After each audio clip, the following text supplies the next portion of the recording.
So katulad nito. Yan. So ganito po yung tanim. Nilalagyan ko muna ng rabbit manure.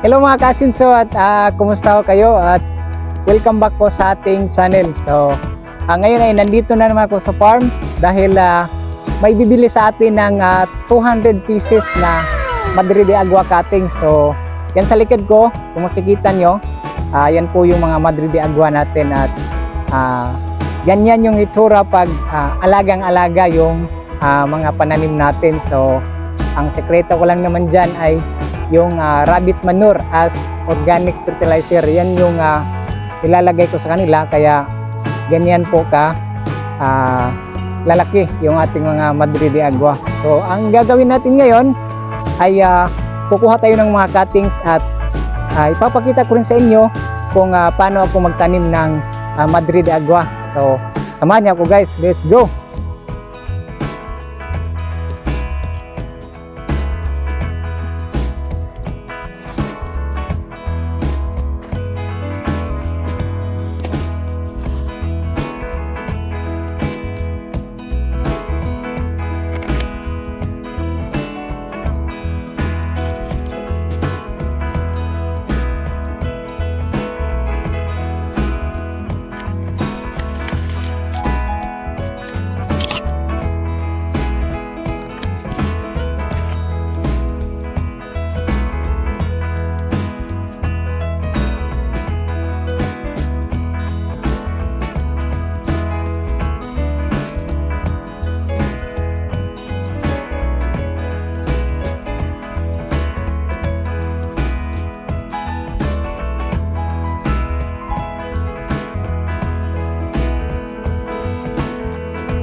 So ito na mga kasinso yung na-harvest natin ngayon na Madre de Agua.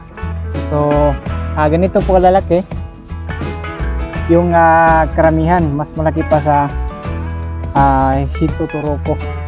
So ganito rin yung dahon.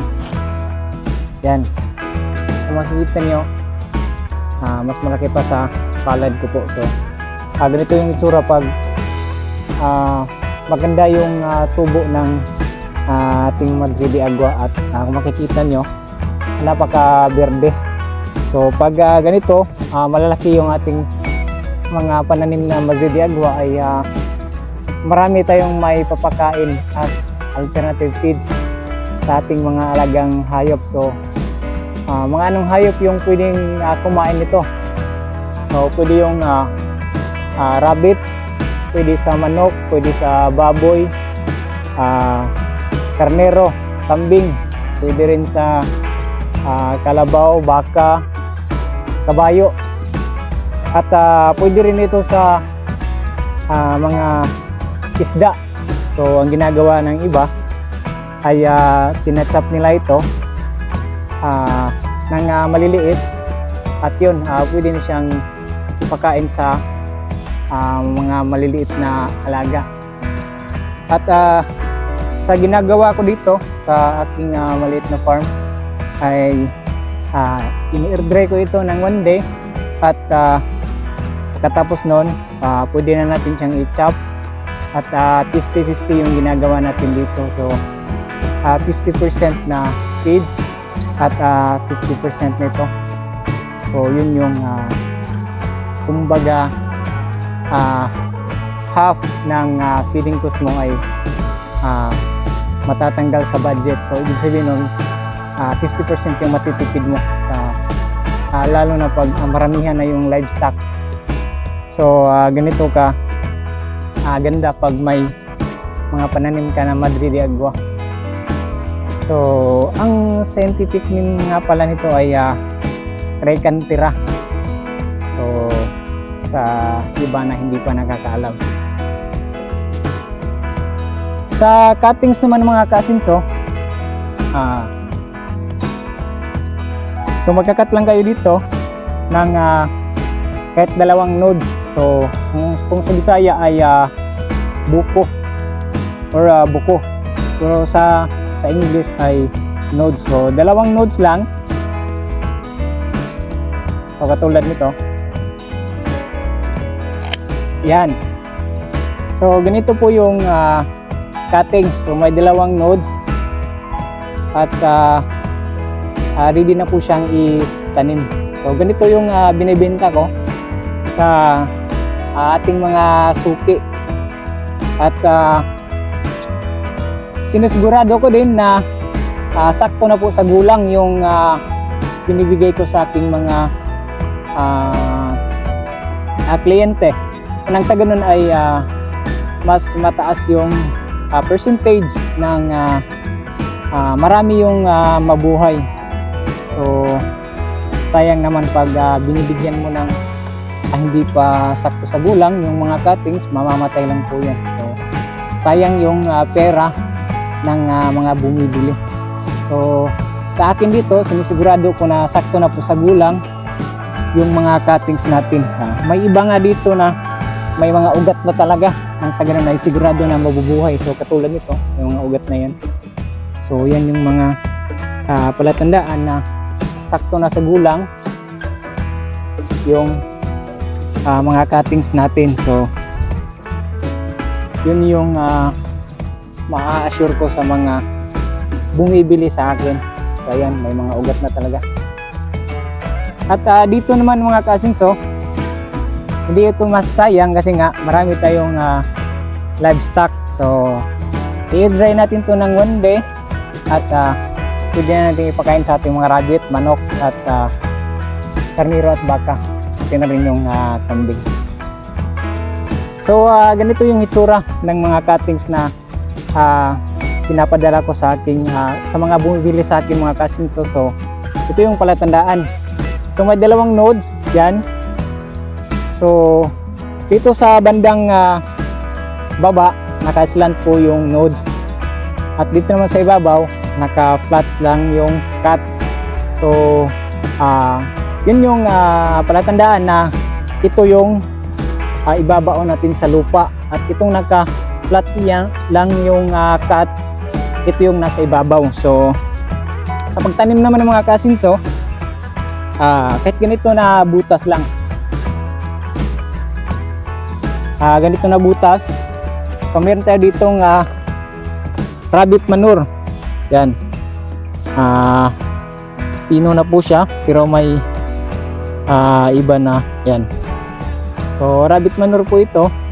So ito yung kagandahan sa rabbit manure mga kasinso kasi ito ay pwede mong idiretso sa mga pananim na as ilalagay mo na fertilizer. Ito yung binibigay ko sa aking mga pananim dito, kaya magaganda yung tubo ng ating mga pananim. So hindi na ako nagbibigay ng mga commercial na mga fertilizer kasi maliban na sa mahal kaya not good din sa ating kalasugan. So ang ginagamit ko lang dito is rabbit manure. So ito, so sa pagtanim nilalagyan ko muna ng rabbit manure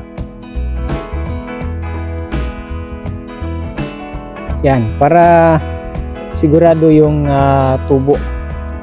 So ang Madrid de Agua nga pala mga kasinso ay mas mabilis siyang tumubo pag medyo maputik yung lupa.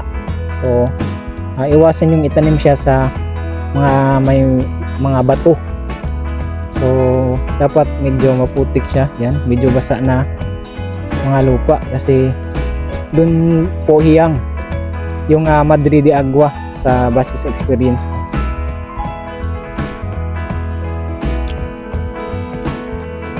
So ganyan lang mga kasinso sa pagtanim.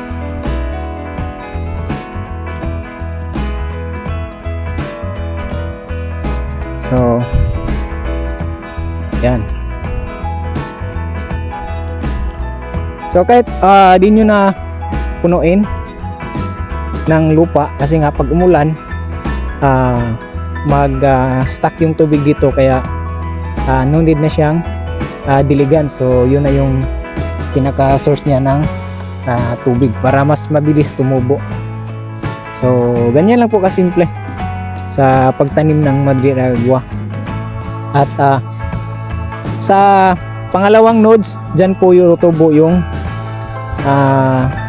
mga dahon. So ang importante lang talaga ay hindi siya magalaw, nang sa ganun ay makafocus yung kanyang mga roots sa pagtubo at di maistorbo. At ito na mga kasinso yung na-harvest natin ngayon. 200 cuttings po ito.